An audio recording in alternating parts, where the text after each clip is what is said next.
hayop yung pera niya para nang sa ganon hindi masayang yung nung mindset niya no dito nung magandang araw po sa inyong lahat mga kaalagad. So sa video ito mga kaalagad, subukan ko pong i-react on the spot itong vlog, latest vlog ni Chris na mga kaalagad, kung saan may title po ito na kaninong bahay kaya ang aking pinuntahan. So bilang kaalagad, na curious din ako kung saan na naman pumunta itong Chris na no. Pero good news dahil nakapag-upload na siya. At sana tuloy-tuloy na ito mga kaalagad. At tara, panoorin natin kung ano yung mga ganap dito ni Chris na mga kaalagad. Dito pala ni Chris na dito mga kaalagad yung tito-tita niya na walang wala din, di ba? So plano ni Chris na mga kaalagad na i-grocery niya Grabe. Grabe si Chris na hindi lang hanggang sa family yung concern niya, kundi pati sa tito-tita niya is yung groceries, bibigyan din talaga niya yung mga basic need ba. Ayan si Chris na wala na namang helmet no, pero bagay probinsya lang naman, tapos hindi talaga sa highway mga kalagad, pero mas maganda din sana talaga na kahit mga ganitong lakad niya is may helmet no. Sana maisipan ni Chris na bumili ng helmet, kasi si Chris na kasi pansin ko may ugali siya na galit siya dun sa mga madadamot no. Hindi siya madamot sa pamilya niya, sa mga taong malapit sa kanya, pero medyo madamot siya sa sarili niya ba, di ba? Pansin ko yung tumbler nga, parang hindi niya naisipan na bumili, pero lagi siyang bumibili para sa mga mahal niya. So may pagkaganon si Chris na no. So sana maisipan ni Chris na ito din yung isa sa mga inabangan ng mga kalagad natin na mag-helmet na si Chris na kapag nagmamaniho ng motor. Ito pa lang t-shirt ni Chris na dito is Pugong Biyahero. Share ko lang sa inyo no. Last birthday ni Mama, last year. Birthday niya is ayun, ito po yung gift ko sa kanya. Nag-order talaga ako kay Sir Paul ng t-shirt. Ito din yung color red din yung order ko kasi nga birthday. So pag birthday daw is color red talaga yung isusuot ng birthday celebrant. So ayun, nag-order ako para kay Mother. Nag-chat talaga kami ni Sir Frankie para matanggap ko yung order ko. So ayun, maganda. Nandito na sa bahay no. May t-shirt na si Mother, pero isa pa lang, color red. Ito talaga itong suot ni Chris na dito mga kalagad. Maganda yung tila. So mga kalagad, order din kayo pag gusto niyo no. PM niyo lang yung page nila doon sa PB Apparel. Dito mga kalagad sa vlog niya, hindi na niya pinakita yung pag-grocery nila daw mga kalagad, kasi sobrang lakas daw ng music sa generosya nila. So mas mabuti na maingat talaga si Chris na sa kanyang mga video mga kalagad na siguraduhin niya mga walang music kapag nag-video siya, kasi makapiright yon. Kahit sobrang hina lang ng music, basta maririnig pa rin ni YouTube, madidetect pa rin talaga yan, ma-strike pa rin yan ng copyright mga kalagad. So nag-iingat lang dito si Chris na sa kanyang YouTube channel, kaya hindi na siya nag-vlog na namili siya ng grocery no. So good decision rin Chris, at patuloy mo yan, pag-ingat-ingat sa tuwing magbo-vlog ka para hindi masayang yung YouTube channel mo. Kumpleto yung yung grocery ni Chris na nagbumili din siya ng Pampers kasi may bibi na pala yung tito niya no. May bigas din at may ice cream, may pa-ice cream pa si Chris na no. Siyempre may mga bata siguro dito. Hindi talaga nakalimutan ni Chris na yung ice cream mga kalagad, at magkatay pa ng manok. Yung kalagad yung tito niya, yung ulam nila ngayon, diyan daw sila kakain. So yun talaga yung maganda sa probinsya ba, kapag may binisita ka no, paminsan-minsan ka lang nakabisita, tapos pag may time ka, ayun, pag nakabisita ka na, iihawan ka talaga ng manok. Iihawan, Bisaya naman yun kakatayan ka talaga ng manok no, para ipakain sa iyo. Bisayang manok, masarap ang sabaw with kapayas ang tanglad. Agay, palamis sa sabaw no, namiging kaon Chris na ba. Yan po yung isa din yan sa mga sign ba na mahal ka ng pinuntahan mo, kasi yun, handaan ka talaga, nagkatay talaga ng manok para ayun, makahigop ka ng mainit-init na sabaw at freskong chicken Bisaya. Buti naman yung bahay ng tito niya na kahit sobrang nasa bundok na, pero may kapitbahay ba no? May 2 kapitbahay, 3 ba yon? So magkatabi lang, malapit lang, so maganda kasi medyo hindi boring, at kahit paano may aliw ba no? Hindi lang yung nag-iisa yung bahay nila, hindi katulad ng ate nila ni Chris na, tandaan nyo yun mga kalagad, na nag-iisa talagang bahay, wala silang kapitbahay. So sobrang doon no? Pag may problema ka, wala kang masyadong maburyong yung utak mo. Minsan kasi mas mabuti talagang may kahit paano may kapitbahay kami, may nakakausap ka minsan no? Pag mamarites like that, nakakawala kasi din ng stress yung pagmamarites aminin nyo yan mga kalagad. Masaya din minsan yan. Ayun, napakasarap po, luto na mga kalagad, kain na po tayo. Sobrang sarap ng Bisayang manok. Iba talaga pag may marami kang alagang manok, anytime pwede kang mag-ihaw kahit araw-araw pa yung may bisita ka, araw-araw ka ding magkatay ng manok, di ba? Napakasarap po. So iba talaga yung sabaw ng Bisayang manok kumpara doon sa Bisaya na bibili sa palengke. Walang katulad tong Bisayang manok. Iwan ko ba no, may Bisayang manok, may Tagalog na manok din siguro mga kalagad. Yun, kumain na sila napakasarap ng tanghalian ni Chris na.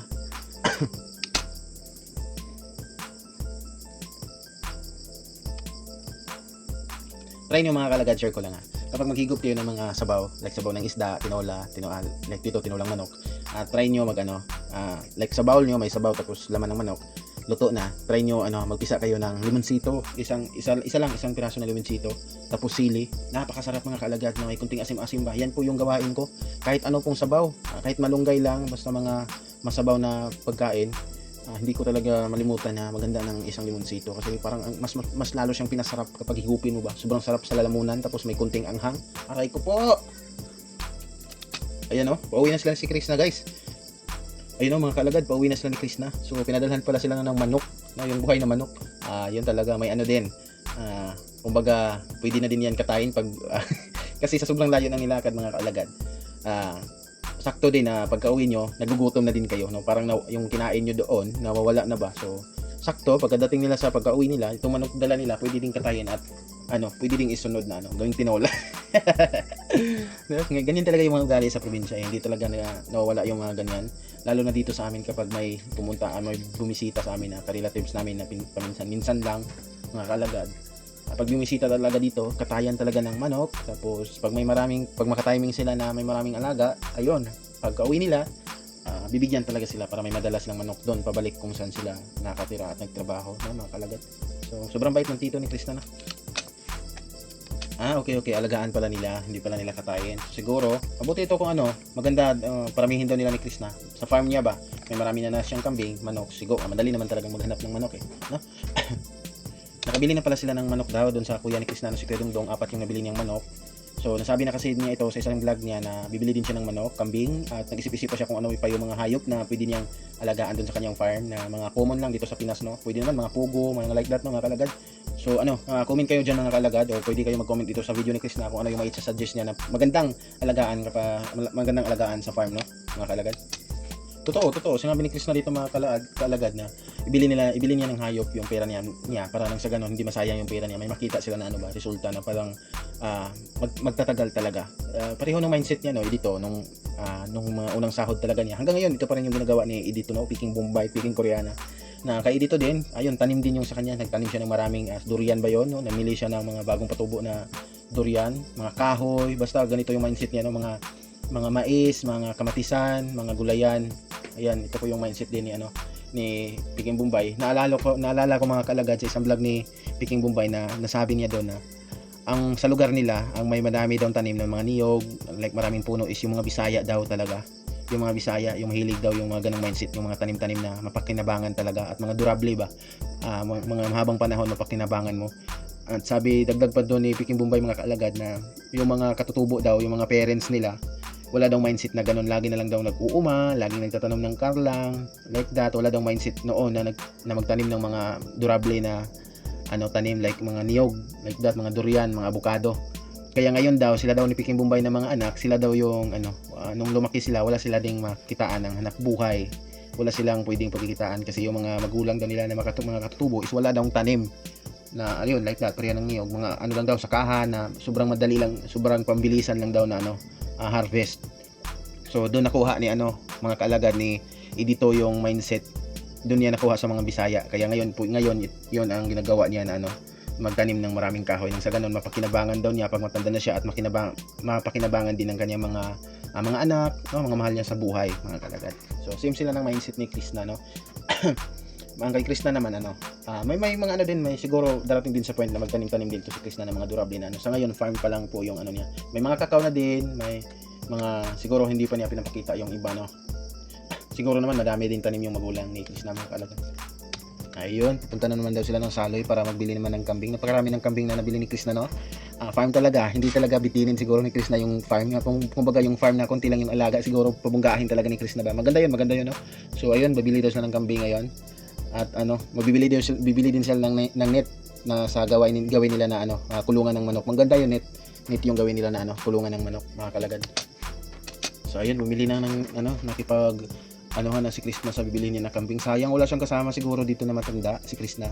Nung una niyang pagbili ng kambing, kasama niya yung Abu Solo ba yun, tito niya. Maganda yun kasi marunong makipag-negotiate sa buyer ba, kasi mahirap, parang feel ko lang wala pa gaano masyadong alam si Chris na sa mga ganito pagdating sa presyohan, pero maganda naman talaga yun mag-practice siya. Mas mabuti din kasi kapag may sinama si Chris na mas matanda sa kanya na alam yung mga alam niyo naman yung mga tagabili ng mga kambing, like sa kumprador at ikaw na bibili, sa presyo pa lang is talagang mag-anuhan kayong dalawa dyan, Sana magkasundo sila ni Chris na. So dito nag-anuhan pa sila kung ilan yung ipipresyo kay Chris na, yung ano yung pamamaraan sa pagbili ng kung buo ba or kinilo yung kambing. So sa mga kalagad natin diyan, kung kayo yung may-ari ng kambing, ano yung sa panahon ngayon, mga kalagad, tanong ko lang sa inyo. Kapag may kambing kayo at may bibili, anong gusto niyo para hindi kayo malugi? Anong gusto niyo na paraan? Buo na pamamaraan sa pagbili or kinilo? Ano ba, no? Itanong ko lang sa inyo dahil baka hindi natin alam sa darating na panahon is may mag-alaga din ako ng kambing, no? Nang sa ganun magka-idea ako ba. So dito kasi mabuti na lang kasi astig si Chris na, no. Sinabayan niya dito, no, nakipag-anuhan siya kung ilan yung ilan magkano yung ipipresyo nila ba nung nitong may-ari na nag-aalaga ng kambing, mga kalagad. Pero hindi natapos ang video, hindi pinakita kung natuloy ba yung pagbili ni Chris na dito sa kanyang kambing, mga kalagad. Baka may part 2 ito, no? So sana lang na nagkasundo sila sa presyo dito, no? Nang sa ganun is makaproceed na si Chris na sa next plano niya sa kanyang farm, mga kalagad. So ayun na po, mga kalagad, tapos ko na po panoorin. Maraming salamat sa panonood. God bless. Subscribe my YouTube channel at i-like itong video.